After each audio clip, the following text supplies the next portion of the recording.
2381, and there will be an amendment to this bill coming that will call for establishing a memorial at the Capitol for the victims of abortion.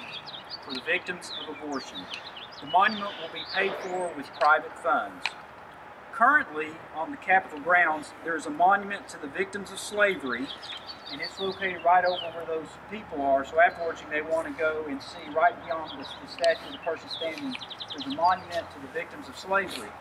On this side, where the cedar trees are, there's a monument to the victims of the Holocaust.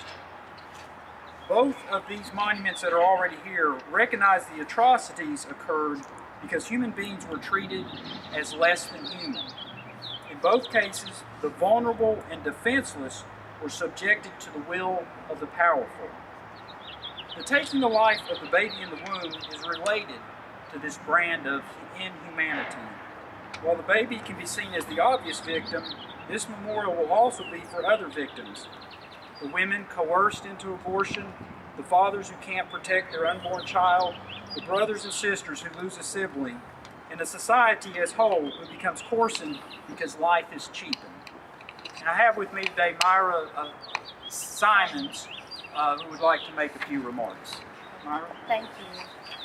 When Representative Dunn asked me to come and share with you today about this issue that we're dealing with today, the sanctity of human life, but when it comes to the wide array of issues dealing with the sanctity of human life, abortion seems to be the one that seems to bring out the most emotion that most people, both the greatest number of people, have been hurt by, and that is abortion. Having been active in pro-life work for many years, I learned so much, not only about what happens to the life of a precious unborn baby, but also what happens in the terrible pain that so many women and men are going through. Women who've experienced the procedure of abortion, and men who many years later regret the decision of encouraging a woman to have an abortion or even paid for an abortion. It has devastated many, many lives, not just across our country, but folks right here in Tennessee, right here at our back door. One decision, one procedure on one particular day in that person's life changes forever who they are. I read an article recently about a young woman named Rita Sigler. She helped found the National Memorial for the Unborn here in our country. And she did that after she experienced an abortion procedure in her own life. Her story is just one example of what post-abortive women are experiencing. And she described her experience this way. Sometimes you can wear the mask for a very long time. 13 years for me. 13 long years of trying to hold that beach ball down under the water. What if it popped up? What if people found out? What if people in my church found out? What would they think of me? My arms ached, not only for holding that beach ball down to keep that from everybody around me, but also for wanting to hold my missing baby. I was determined to keep it down there until the day that God drained the pool.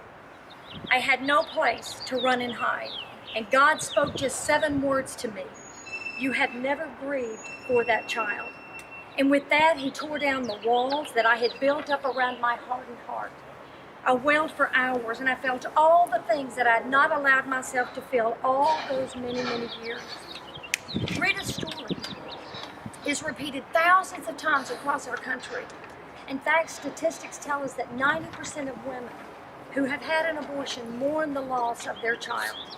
Folks, I'm here today to tell you that I am one of those women. I thought I was different. I was brought up in a wonderful Christian home with 2 parents who just loved me beyond words, who taught me right from wrong.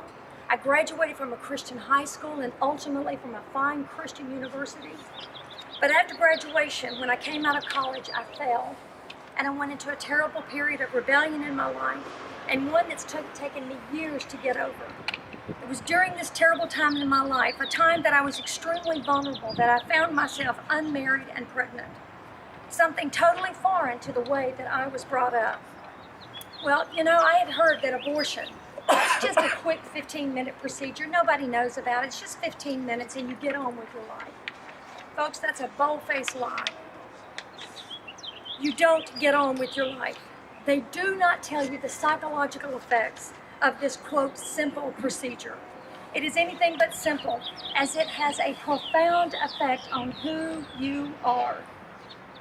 Mark Earley with Chuck Colson's Prison Fellowship said it like this, because he's counseled so many thousands of men and women during his lifetime. He said, the heart-wrenching testimonies of post-abortive women across our country bears witness to the fact that abortion is not, as the abortion lobby would claim, something that women, quote, just get over in a week or two. It is evidence that we know inherently that we are made in the image of God, who is the true giver of life. Mr. Earley goes on to say, when we do violence to that image, when we destroy life instead of nurturing it, it has a profound effect on our emotions, our psyche. And folks, look at what it's done to our nation, abortion. The truth is that if a woman walks into an abortion clinic and has an abortion, they may still be feeling the agony over taking the life of their unborn child, even on their deathbed a half century later. We must make sure that women know the truth. Number one, that abortion takes human life.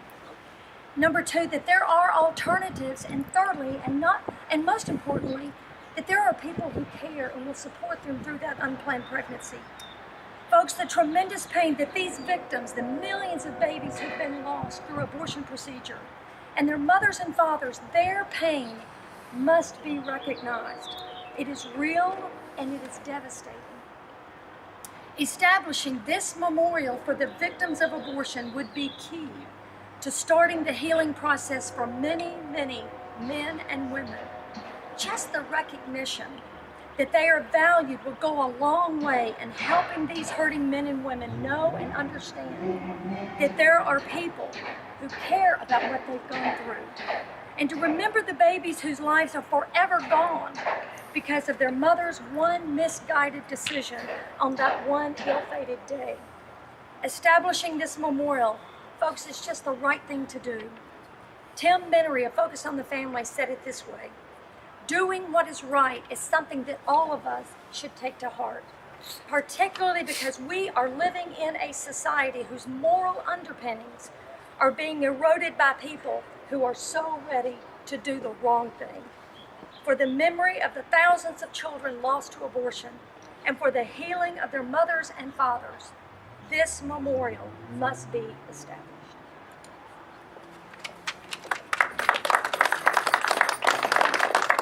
Thank you, Myra, for sharing that with us. Just to summarize, currently on the state Capitol grounds, we have a memorial to the victims of slavery, we have a memorial to the victims of the Holocaust, and House Bill 2381 would call for a memorial to the victims of abortion.